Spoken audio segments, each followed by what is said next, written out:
Hello, my name is Michael Albert, and I'm the host of the podcast titled Revolution Z. This episode, a vision episode, is titled Disputing Participatory Socialism 2. Years back, when Bush was still president, the rightly acclaimed author and activist Barbara Ehrenreich very generously interviewed me about a book that I had written about participatory economics, titled Paricon, Life After Capitalism. Beyond that, in my early days of book publishing, Barbara and her then-husband John wrote an essay that South End Press assembled what we called a controversy series book around. The book was titled Between Labor and Capital, and it explored views about the Ehrenreich's claim that what they called the professional managerial class existed above workers and below owners and played a very important role in society. Among many others, Robin Hennell and I contributed an essay to that book. It was the first time we wrote at any length about what we then called the coordinator class. Thus, Barbara was and is someone whose brilliance, activism, and incredible ability to communicate I admire, but also someone who taught me a lot. Her interview questions, unsurprisingly, clear and to the point as she always is, were provocative and pushed forward discussions of participatory economics, the economic vision presented so far in Revolution Z's sequence of visionary episodes. So having last episode dealt with various mainstream concerns, it seems a good time to turn to some concerns from an ally in activism. This Vision Sequence episode therefore treats Ehrenreich's concerns. The next Vision Sequence episode will address concerns offered by Noam Chomsky. Both these episodes are longer than others so far, and I hope that is okay. They go into some detail, and I try to be as clear as Ehrenreich, and while not always succeeding, she sets a very high bar. I think I at least avoid an abstruse, academic, coordinator-ish, professional, managerial-ish tone. In any event, Ehrenreich began the interview by noting that the book Paricon is incredibly optimistic, some would say utopian. Then she asked me, at a time when most of the U.S. left are fighting constant erosion of rights and services, all of which were limited enough in the first place, what do you think the role of a book like Paricon can be? Her question was spot on, as they say, since back then, and now too, many activists dismiss institutional vision as being beside the point. They see it as literally a waste of time that only distracts from more pressing issues. My current reply to Ehrenreich's question is that of course we won't attain a participatory economy overnight. Trump is pursuing international empire and aggressively dismantling hard-won domestic social programs. Meanwhile, climate catastrophes multiply. It is the worst of times in those respects, and fighting against Trump and his insane projects is certainly crucial. But it is also the best of times if we take into account international and U.S. activism's growing scale, awareness, and aspirations.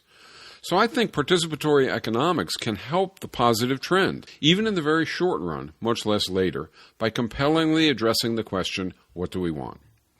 I would claim that if we have no worthy alternative to capitalism, then asking people to oppose capitalist exploitation will feel to them like we are inviting them to a hopeless cause. People are reasonable to feel that short-run gains will ultimately only lead back to the same old conditions. They are reasonable to think, why do a fool's errand? Why fight the good fight only to lose? I would claim that for motivation, for hope, and to have positive aspirations, people need vision. I don't want to seek change just to be on the side of the angels. I don't want to do it just to be able to look at myself in the mirror. I want to struggle to win. I want the pressure of having to try to win, not just to show up. To win, however, we need economic vision so that we can sensibly orient our efforts to take us where we wish to go. Having effective strategy requires understanding not only our present situation, but also what we aim toward, our vision. And I think participatory economics is a worthy vision to adopt, at least for the economy. Ehrenreich responded that she agreed on the importance of keeping our vision in sight even while battling in the trenches. But she added, this was years back, that there are alternatives to the present global power arrangements other than, you might say, short of, the participatory economics you map out. Bill Grider, for example, she then said, has a book on how to make major change within capitalism using levers like union pension funds. And she continued, and though I call myself a socialist, I am unpersuaded of the wisdom of abolishing the market in all areas. Healthcare, housing, and other basic things should be freed from the market for some kind of public control. I agree. But cosmetics, stylish clothing, and other things that could be construed as non-necessities, why not leave all that to the market? Call me a vain, petty, capitalist running dog, she said, but I certainly don't want a bunch of committees deciding how long skirts will be or what lipstick colors will be available. Erin Wright was raising a frequent concern, and she was doing it very clearly. Today I would answer pretty much as I did then. First, of course, I would say, capitalism can be better or worse. The relative bargaining power of contending classes determines just how bad income distribution, concentrations of power, investment patterns, and conflicts among economic classes are. So all this can certainly be better or worse. With more bargaining power for workers, for example, we can raise wages, improve work conditions, increase social investments, and win many other innovations. I would go on and say that while of course Grider and others are right that we can win and defend improvements against capitalism's socially reinforced greed and power, but as we rightly do that, why not simultaneously seek a new system that has desirable outcomes as its norm? I would say that while you, Barbara, are the opposite of petty, vain, or a capitalist running dog, about markets, I think the big choice is not markets versus a bunch of committees. That's a false polarity. The big choice is, do we want competitive markets that depend on each actor fleecing the rest, that misaccount the relative value of all items and distort preferences, that lead workplaces to seek maximum surpluses and to deliver unjust remuneration, that apportion decision-making influence hierarchically, and that produce class division and class rule? Or do we want cooperative participatory planning that produces equity, enhances solidarity, enlarges diversity, and facilitates self-management while it meets needs and develops potentials? Having markets, even only for some items and not for others, as you suggest, would have benefits if markets had significant virtues that no alternative allocation system could match and exceed. It would have benefits if markets had no huge debits for the proposed items. And it would have benefits if a market in some items, but not in others, was viable. However, none of that is true. Markets have no virtues for any items that participatory planning won't match and dramatically exceed. So why not opt for better? Markets lack all kinds of virtues that participatory planning incorporates. So why keep what's worse?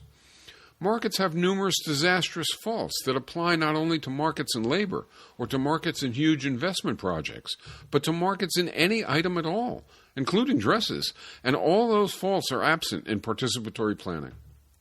And finally, if you don't have labor markets, the entire argument that marketeers put forth for having any kind of markets at all collapses. So let's get concrete and consider your suggested item, skirts. We should want the tastes and preferences of all workers and consumers, and particularly of the people who wear and of those who produce skirts, to interactively, proportionately influence skirts' lengths and colors, as well as skirts' number and composition, their method of production, and so on, instead of profit-seeking determining those results. But to have a market in skirts not only violates all these desires, it also means skirt prices will diverge from the true social costs and benefits of their production and consumption. With markets, skirt factories will seek surpluses as their guiding motive. They will remunerate their workers unjustly. Skirt factories will utilize ill-conceived methods of production that produce class division, among many other faults. All items involved in economic life are connected. Producing more of any one item leaves less assets for producing all other items. Items that seem relatively simple on the consumption side, like, for example, skirts, can utilize all kinds of inputs with wide-ranging ramifications. Mispricing any one item induces a ripple effect that misprices the rest because of all that interactivity. Having antisocial motives at play in any one item's production and consumption skews the context for other items' production and consumption. Excessive or inferior remuneration levels generate harmful incentives. The point is, markets aren't a little bad, or even just very bad in some contexts. In all contexts, markets instill antisocial motivations in buyers and sellers. For all goods, markets misprice items that are exchanged. For all items, markets misdirect aims regarding what to produce in what quantities and by what means. For just about everything, markets misremunerate producers, and they introduce class division and class rule. And markets embody an imperial logic that spreads itself throughout economic life. If eating, having shelter, and having desirable additional items to express and fulfill our potentials and enjoy life's options, including skirts, couldn't be had by using an allocation system better in its material and human implications than markets, then yes, we would have to settle for markets and try to ameliorate their ills as our highest aim. But luckily for humanity, there is a system that is much better than markets. So we can strive to attain participatory planning, even while we also work to ameliorate current market ills. Erin Wright replied, I don't want to overly prolong the skirt discussion. However, I am confused about the way that you conflate markets with capitalist exploitation. There were markets of one kind or another for thousands of years before capitalism, so they can't be the same thing. Do you totally reject all attempts to create non-exploitative enterprises within capitalism? Do you reject no sweat in LA? Do you reject various micro-enterprises throughout the world? My reply was and remains that I certainly don't mean to conflate markets with capitalism. They definitely differ. Capitalism does have markets and labor power, and in most, though not all, goods. But you can certainly have markets without having private ownership of the means of production, as, for example, was had in Yugoslavia not long ago. But I think I was quite careful in my list of market ills. I think I pinpointed faults of markets per se, not just of capitalist markets. Markets always compel pursuit of surplus, though it won't go to owners as profits if they are not capitalist markets. To the rest of your question, having helped create non-exploitative institutions, I certainly advocate creating better institutions now. Pushing existing institutions in desirable directions, as well as creating new and more desirable institutions, can make life better for people working in and consuming products from those institutions now. But when we create desirable institutions now, our new worthy institutions will exist in a sea of pressures pushing on us to return our activities to an oppressive logic.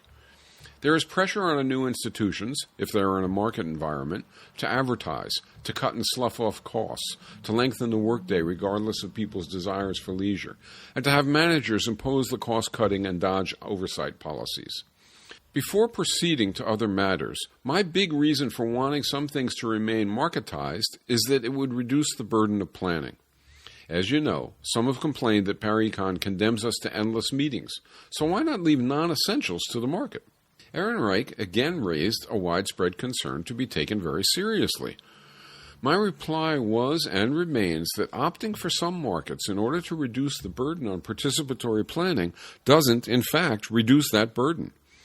What is planned would then have to use items from the marketized industries, and also it would have to deliver items to them, and managing those interfaces would actually add a whole new and disruptive dimension to participatory planning. Moreover, supposing a workable interface could even exist, which I actually doubt, it would condemn the participatory planning process to arrive at false plans by undermining its capacity to determine true exchange values due to the false prices markets for however many items that were marketized would convey. More, markets would compel competition for market share and for revenues in the firms producing marketized items. What would it mean to say that some workplaces should compete to sell as much as possible in order to accrue surpluses, but that they then shouldn't disperse those surpluses to an owner or even to their employees? On the one hand, if they do dispense surpluses to their employees, then the entire remuneration scheme of participatory planning, to remunerate not for output or for bargaining power or for property, but only for effort and sacrifice, is laid waste. On the other hand, if they don't disperse their surpluses to employees, then the firms aren't really operating in a market fashion. And what's more, they have no basis for deciding their own level of production, the length of their workday, etc. I therefore wonder what it would even mean to have non-essential production decided by markets. Why would people seeking a new economy want to have allocation decisions made with institutionally imposed surplus-seeking motivations? Why would they want to have allocation done with wrong prices as guides? Why would they want to have allocation engender unjust remuneration? Why would they want allocation that imposes antisocial behavior? Why would they want allocation that has actors exercising inappropriate levels of influence? Why wouldn't they instead prefer having participatory planning, in which people make decisions based on true prices? Why wouldn't they want to exercise proportionate say in pursuit of social well-being and development rather than having to abide surplus communication? If markets are accompanied by capitalist ownership relations, then the pursuit of revenues that markets induce, after meeting costs and investing in equipment, is largely allotted to profits for the owners. If markets exist with public or state-owned property, then the pursuit of revenues they induce, after meeting costs and investing in equipment, is largely allotted to a surplus, mainly for what I call a coordinator class. There are elements of progress in this transition, but much less than I seek as my aims. When someone says we should marketize inessential goods, what qualifies something as being inessential? If dresses are inessential goods, then a huge array of similar items would be as well. But even more important, aren't all products essential once we take into account that they are all created by people, are all headed for consumption by people, all utilize assets which could be put to other, more essential ends, and so on? Are sneakers inessential? If so, that would mean it is okay for firms pursuing market share and pursuing surpluses to cut the costs of producing sneakers and to even run sweatshops and spew pollution. Is soda pop inessential? If so, and if we have it operate via market exchange, would that mean we think it is okay for the soda pop firms to gobble up all the available quinine so that millions die of malaria? Would it mean it is okay for all the workers producing sneakers or soda pop to be overseen by bosses and to be reduced to only rote labor just because they aren't producing milk? Now, of course, the advocates of using some markets would say, we can pass oversight laws to prevent such outcomes. Well, you can think of participatory planning as exactly that. It imposes on exchanges a system of procedures that really do eliminate the ill effects. Here is another way to think about it. Economies are general equilibrium systems. What happens in any one place is inextricably bound to influence and to be influenced by what happens elsewhere.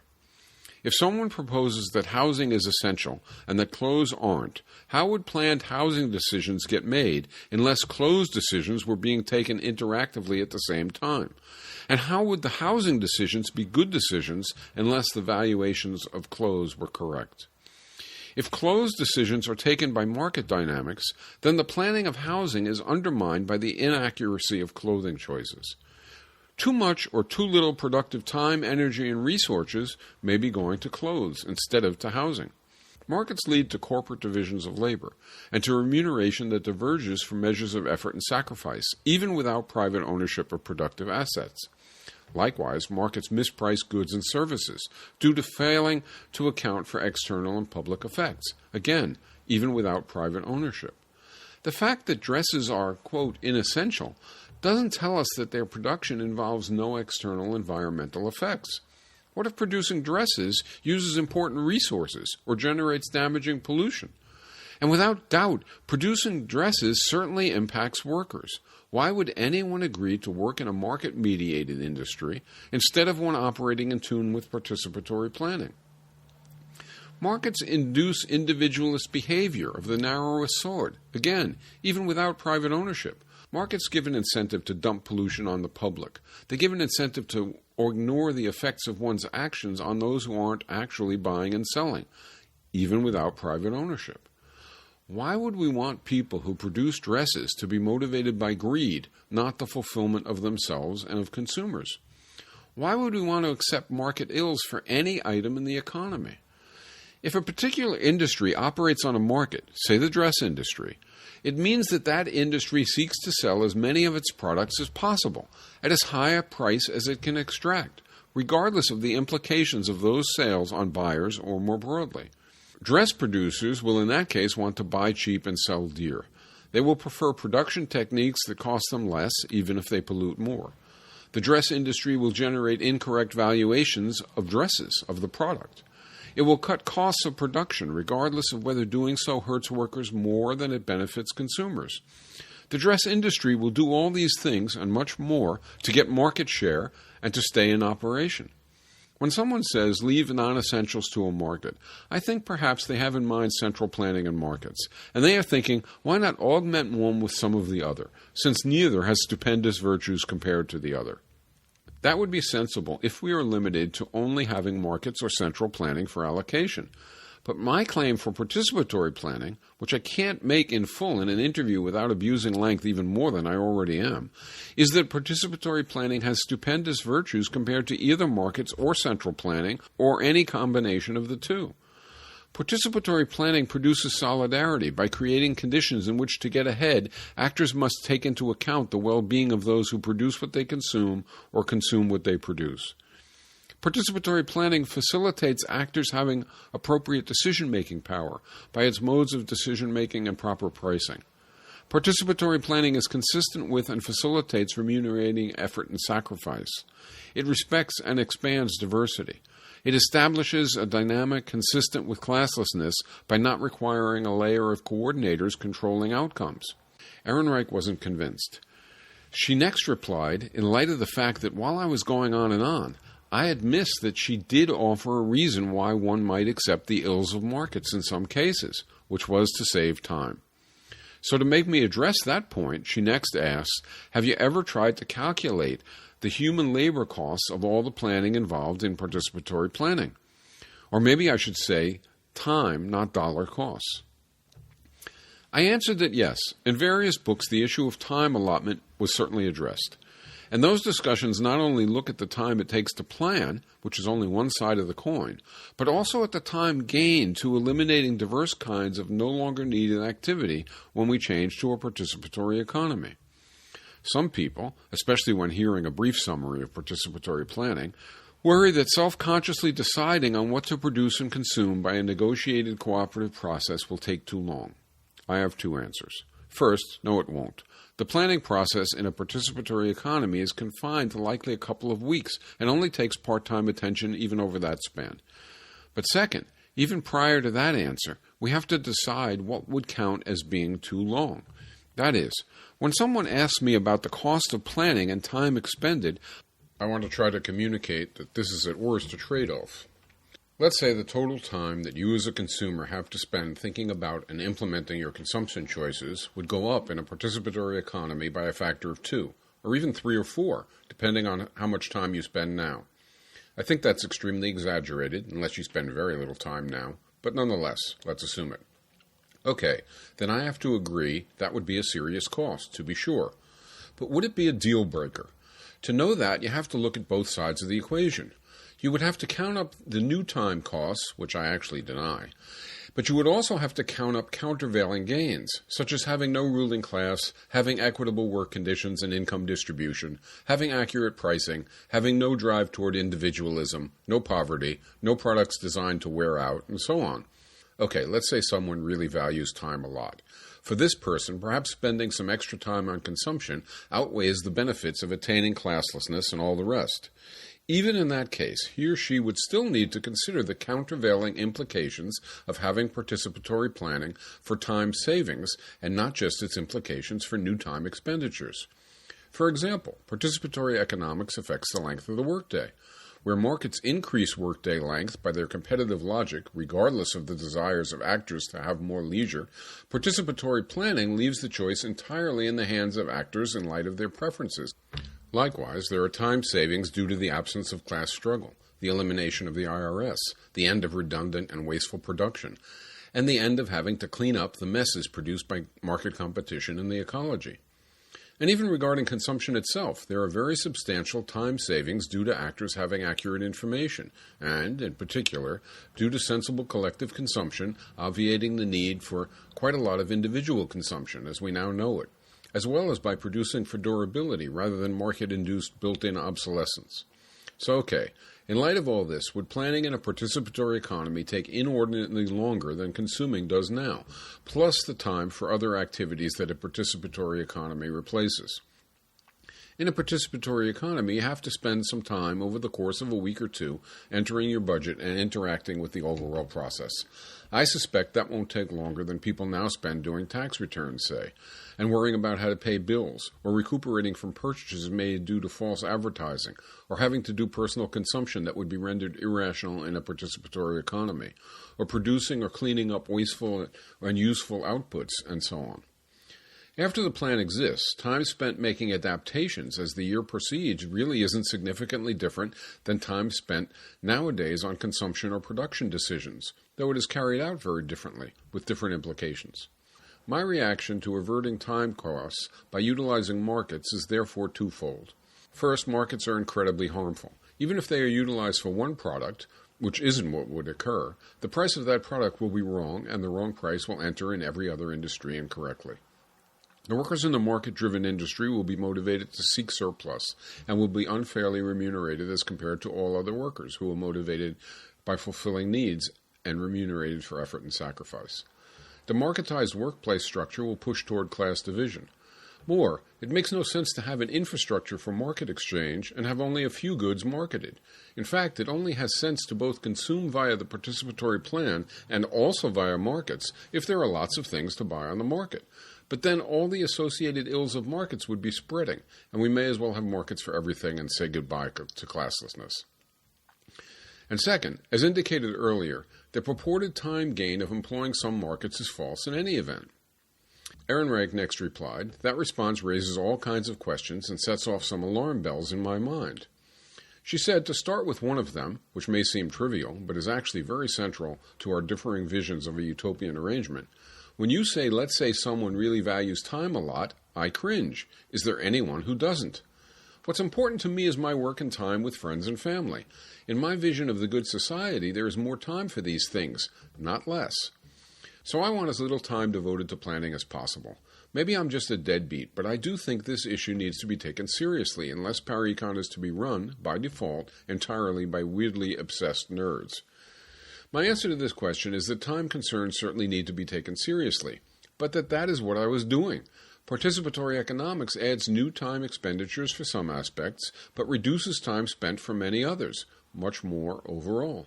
I referred to someone really caring about time a whole lot, meaning someone valuing time so much that saving even a little would more than outweigh eliminating class division, exploitation, mispricing, misdirection of motives, and so on. I pointed out that even for that person, and I don't think that is you by a long shot, Barbara. In fact, I doubt such a person even exists. Anyway, even that person would have no reason to worry about participatory economy's time implications, because participatory economy in total frees time rather than robbing it. To not care about time would be odd, I agree with you. So I agree we should value saving even just an extra hour a week on some task, but we should not value it so much as to sacrifice equity, solidarity, diversity, self-management, sustainability, and an end to class division to attain that extra hour.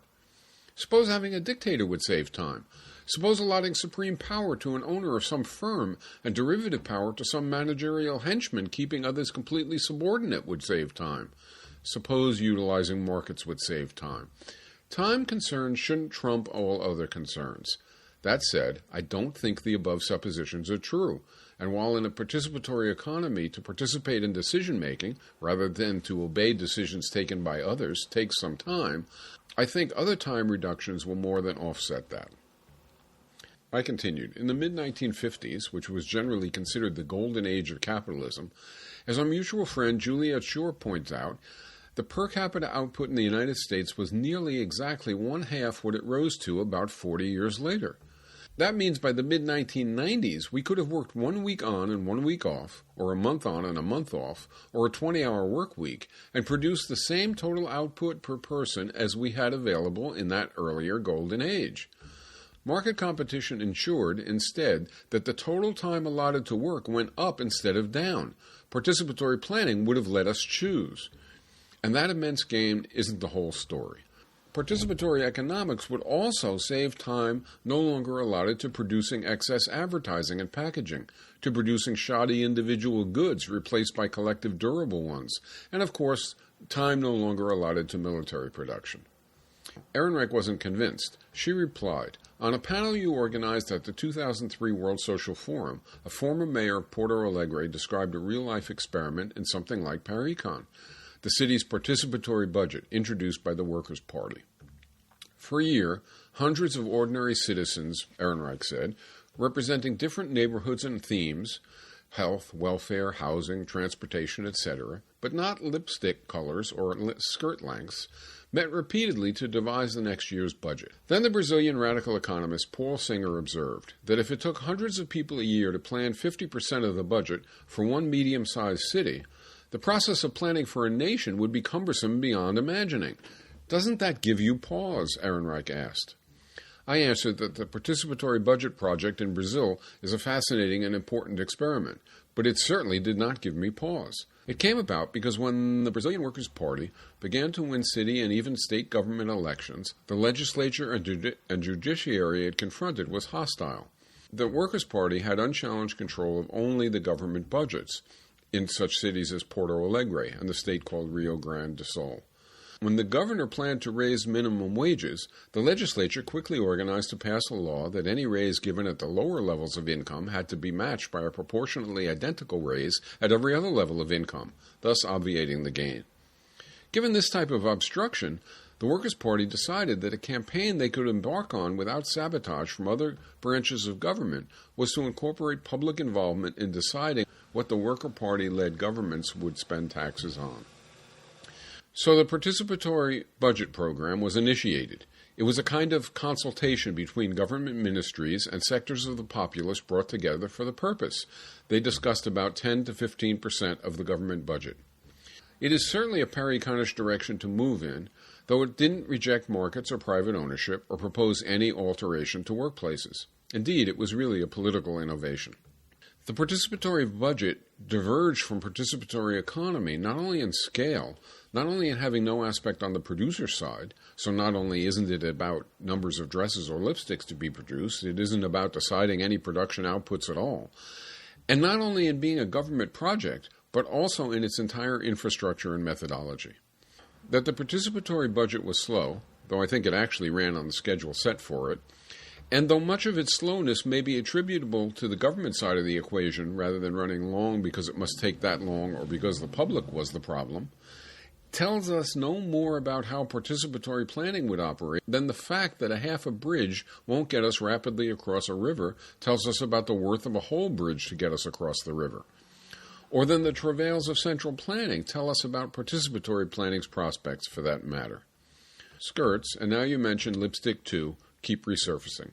In participatory planning, what is addressed by the cooperative negotiation between consumers and workers during planning is the quantities to be produced.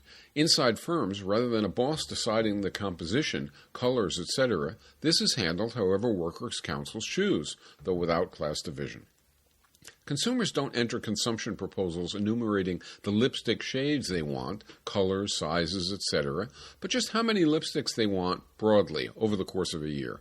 They later pick what they like at distribution outlets.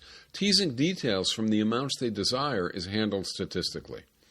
All this is elaborated in more detailed discussions of the procedures in the book Paricon and elsewhere. But participatory economy doesn't require that the consumer explore the detailed issues associated with lipstick colors or even pay attention to lipstick colors other than how they do now, which is by choosing on the spot in a store which color he or she likes. And the same holds for skirt sizes, colors, lengths, etc. But to accomplish all this easily, participatory economy doesn't make the mistake of marketizing lipstick and skirts and so much else, and thereby consigning the larger issues of how many to produce, by what methods, using what techniques, and with what remuneration for those doing the work, to market motivations and dynamics. Instead, it uses statistical averaging techniques to avoid nitpicking detail. It keeps the driving dynamics of decision-making under the purview of workers and consumers who cooperatively negotiate the outcomes with proportionate influence. Would a working participatory economy be efficient in reaching decisions and in getting decisions to reflect self-managed preferences in light of the true social costs and benefits of competing options? I have said that yes, I think it would, and I have offered some modest evidence for that. But the real and compelling case requires presenting and assessing the full participatory planning model as, for example, in the book Paricon, and then ultimately in experience. I guess what I would say here is that if a person would like there to be an alternative to class-dominated market or centrally planned allocation, and if they would like to be able to advocate such an alternative knowing its properties, or improving them as they see fit, then they ought to look at the more complete description of participatory planning's procedures and institutions and judge its properties for themselves. Erin Wright continued. Singer also asks, what do you do when change conditions, say a natural disaster, require instant decision-making? How do you answer this question? I answered, the question about responding to changes in people's preferences or in material conditions, whether modest or major, is very important, of course. Any economy needs to be flexible or it will be disastrous in various respects. Indeed, there is a full chapter in the Participatory Economy book, even after the full presentation of the model, exploring this issue in detail. Both markets and participatory planning have to reply to changes and shocks. Markets do it by actors seeking to exploit the new situation to increase profits or surplus using prices that reflect bargaining power rather than social costs and benefits, and with little concern for who goes without missing outputs or other possible ramifications. Effects ripple out from the affected industry. Results accrue, and this takes time and involves diverse implications, often moving outcomes even further from just and desirable results.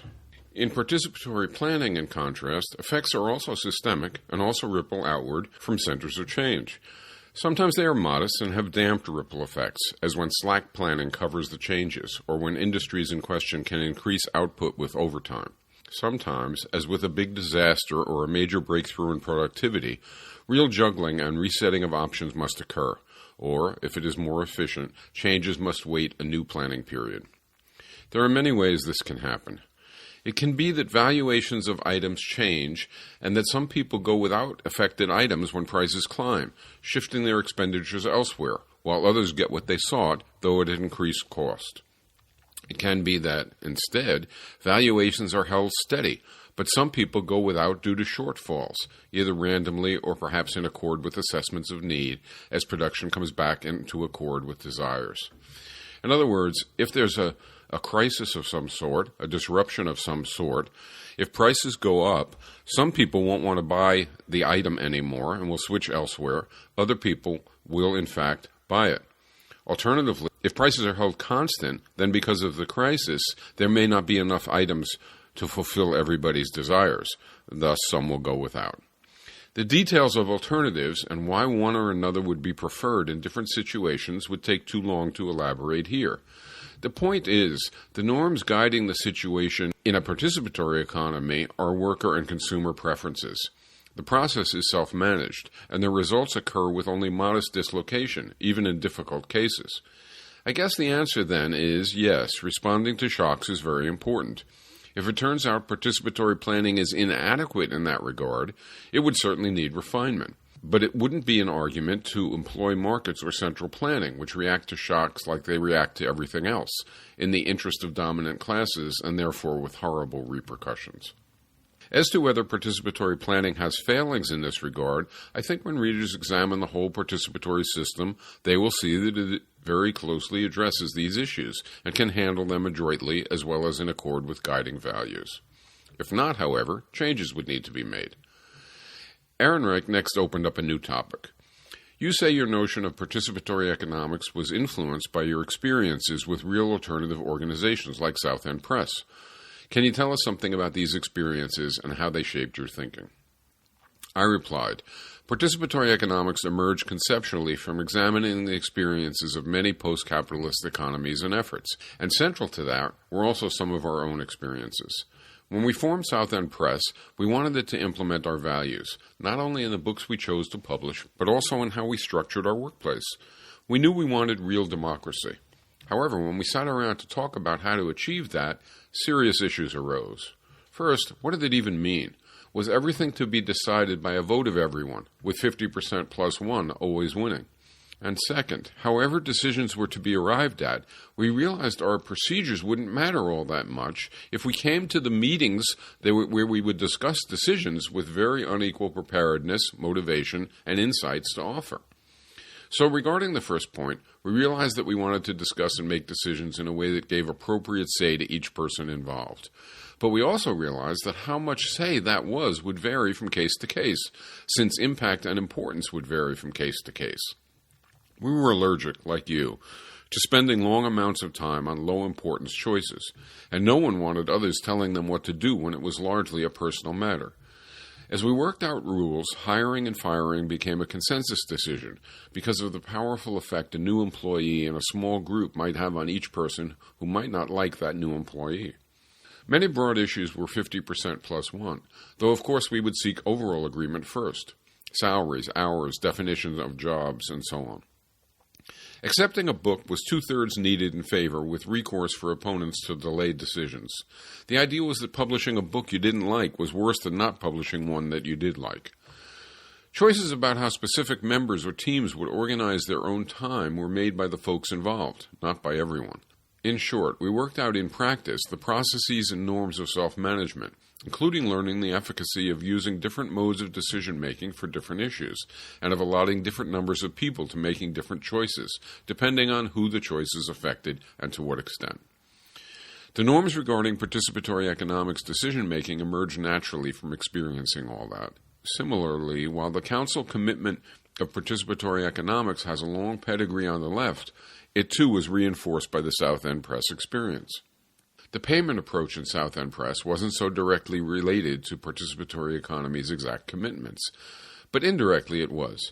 We had almost no resources for the first few years, so people worked for room and board in a group house where we all lived and also everyone worked very hard, well over the usual full-time job, but even given that, some people worked longer than others.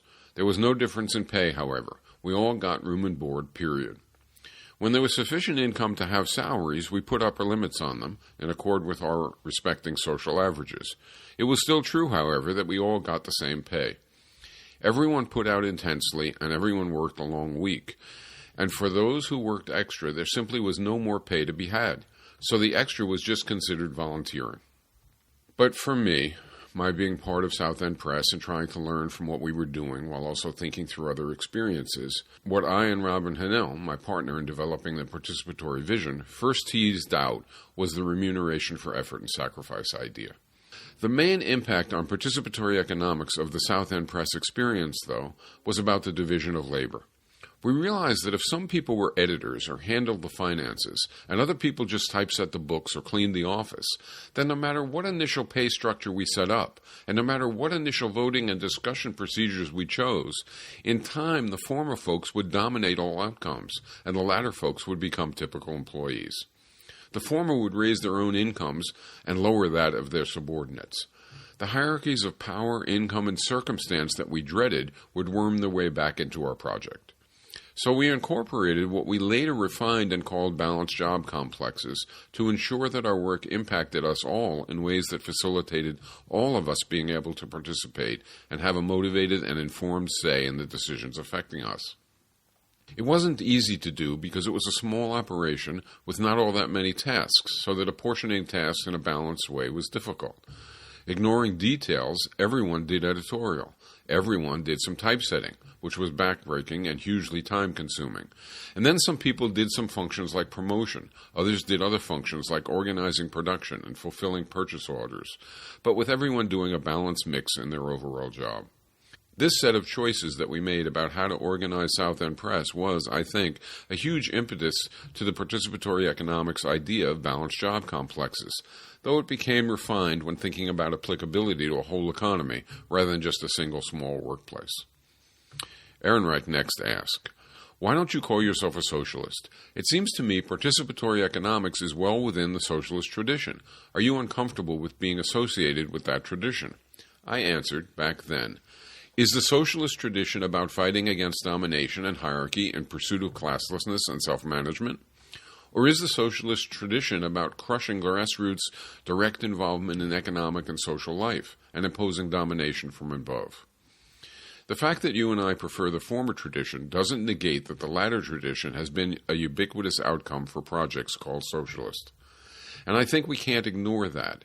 And we can't ignore the common usage among the constituencies we wish to talk with, and also the impact that using labels can have on narrowing our thinking. I went on, and I will update just a little for our new times. When applied to economics, until very recently, the word socialism has meant state or public ownership, market or centrally planned allocation, remuneration for output, or arguably for power, and corporate divisions of labor. And indeed, these features have been present in every economy that has labeled itself socialist. They have also characterized the design and logic of most movements that have called themselves socialists. They are present in nearly all written accounts of a socialist economic model that go beyond espousing values to actually specifying institutional aims. And finally, these are features that I reject, the same as I reject private ownership of productive assets. In the past, I spent considerable time calling myself an unorthodox Marxist or a libertarian socialist. I wrote books like Socialism Today and Tomorrow that rejected aspects of the then models of socialism but advocated other models for tomorrow. Later, I came to think there comes a time when we have to admit that we have lost the war of words, or at the very least, we have to recognize that it is a battle with diminishing returns, and move on to the real substantive issues without conceptual baggage. Recently, however, mainly due to Bernie Sanders, there has been a change. So now I interchangeably use the label Participatory Economics or Participatory Socialism. The main point is, however, that I am anti-private ownership of means of production, anti-profit, anti-market, anti-central planning, and anti-remuneration for output. I am anti-corporate divisions of labor and anti-coordinator class rule. I favor specific institutions contrary to all those characteristics. That means I reject much of what has gone under the name socialism, and instead advocate things like balanced job complexes and participatory planning that have not gone under that name. I guess I think that worrying about whether other leftists will think we are rejecting what is good in the heritage, when it is utterly obvious that we aren't, should not be a concern for advocates of participatory economics. I think our concern should instead be whether people who seek classlessness and who advocate institutions to attain classlessness can communicate effectively with the rest of the world. Erin Wright next initiated a new topic. In the book Paricon, she said, you make no mention of remuneration for the work of caring in the home, child raising, caring for the elderly, etc. This is a big issue with feminists. How do you address it? I answered, and there will be more on this and on related issues in coming episodes, that I talk about this in various places, but perhaps at less length than I ought to have. So what is the relation between participatory economics and gender is the broad issue, and the specific issue is what should be done vis-a-vis work in the home. For the former, participatory economics would have to respect goals implemented for kinship and gender relations. We will discuss this in future episodes, but perhaps changes in the nuclear family and living units more broadly will be important. Perhaps changes from mothering and fathering, which are now gender-defined roles, to parenting, which could in the future be a genderless role. Maybe other changes will be critical, and obviously there will be much diversity. The key claim for participatory economics and gender, however, is that participatory economics won't contradict innovations sought by feminist activism. Men can't have disproportionate economic control or inflated income in participatory economics because no one can. In fact, if the gender and household sphere of a society imposed a hierarchy of men over women, an accompanying participatory economy would contradict it, because a participatory economy would disrupt any gender hierarchy by treating men and women equally because it treats everyone equally. So in this sense, not only does participatory economics have to respect a desirable approach to home life and gender and sex issues more broadly, but also vice versa. Nurturance and socialization and relations among people in their living units and regarding sex has to yield citizens able to hold balanced jobs, able to participate in self-managed decision-making, able to partner and work with all kinds of other people. But what about the second issue, household work? I think the answer is that there may not be a single answer. I can imagine a society which says that household work is part of the economy, so that all such work would be in balanced job complexes and remunerated for effort. But I can also imagine, and I would myself prefer, and I also think it more likely, a society in which household work wasn't thought of that way.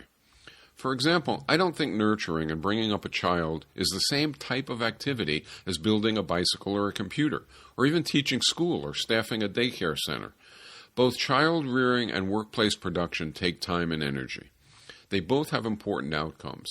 But I think rearing the next generation inside households is so qualitatively different than producing outputs inside workplaces that it shouldn't be thought of under the same rubric.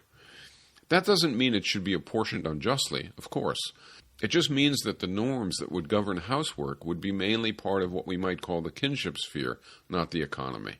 I guess I don't like thinking about household labor in a way that makes a child and family life analogous to a product of workplace and work, though I realize others might disagree. However, to disagree out of a concern that in a participatory economy women would be exploited by having to do household labor on top of their remunerated workplace labor seems to me to say that we can have goals regarding economics that improve workplace conditions, but we can't have goals regarding kinship that improve household conditions, and I see no reason to think that. Also, this is all separate from daycare facilities, schools, etc. They would presumably exist in a participatory economy, and they would employ people during their socially valued labor in accord with participatory economic norms. Another issue bearing on other parts of household labor make it problematic to think of homes as a workplace in the economy. Suppose you like to work a whole lot on designing and redesigning your living room, your whole residence, or your lawn. That could be a lot of activity, but should it count as part of your contribution to the social output? The problem is, you are the main beneficiary. I think it is more accurately termed consumption, and not seen as part of your balanced job complex. Could participatory economics treat it as work? Yes, I guess it could. Should it? I don't think so, but again, others might disagree. And again, this is different from a landscaping industry which does work for households, neighborhoods, etc. What participatory economics says is that a workplace and industry should remunerate for effort and sacrifice, should feature councils as venues of negotiation and decision-making, should use self-management methods for arriving at choices, and should enjoy balanced job complexes. Consumption should occur in accord with budgets via participatory planning. But beyond these broad features and the infrastructure of participatory planning, there is tremendous room for variation, just as there is a lot of variation among different instances of capitalism or any other type of economy. I have my own preferences about lots of aspects of future society, like housework, or the interface between economics and religion, or what is consumption rather than work, and so on. Others will differ, and various patterns will emerge, perhaps differently in different countries. There is much more to life than economics, and participatory economics is just an economic goal. Our next Vision Sequence episode will continue dealing with concerns about participatory economics. Like this time, our source for criticisms, concerns, and ideas to consider will be a friend and ally, and also a source of much of my own learning, Noam Chomsky. If you like where Revolution Z has been and where it is going, I hope you will visit www.patreon.com/revolutionz. There you can find out a little bit more about the origins and the logic of Revolution Z. And you can also, should you so choose, give us a little help by becoming a patron and making a donation. We really do need your support. That said, this is Michael Albert signing off until next time for Revolution Z.